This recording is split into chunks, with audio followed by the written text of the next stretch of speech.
aqui a região das têmporas, vai passar pelo osso, desce e vai sentir um buraquinho. Então vocês vão fazer com os 3 dedos aqui nesse buraquinho. As 2 mãos, né, usando ali os 3 dedos, vai fazer o up down. Up down, up down, up down. Quantas vezes eu faço, Nívia? Pelo menos umas 10 aí, tá? Por que umas 10? Porque vocês vão começar mais sutil para sentir, mais lento também.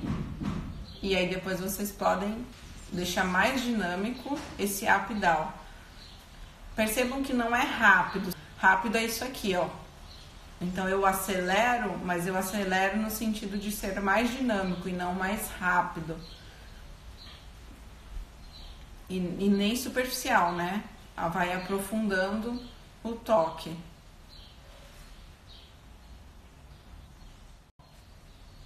Vou pegar bem na margem, onde tem aquele ponto maior, né, dessa região. Desceu aqui, encontrou, ó. E aí eu vou fazer agora movimento circular. 1, 2, 3, pressiona.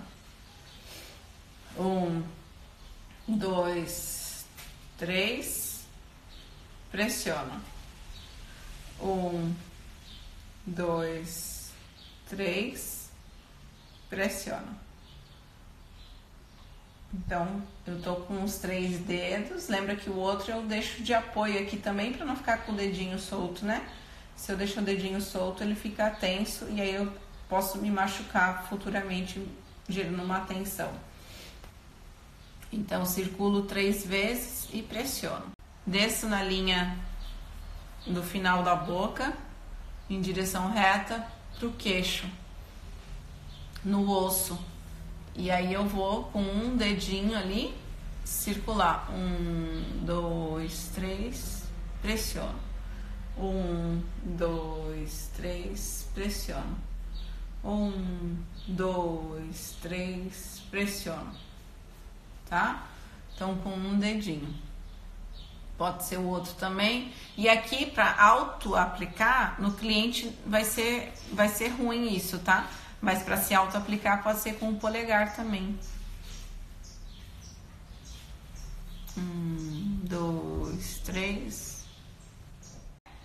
Vem aqui de baixo e puxa para cima. De baixo, puxa para cima.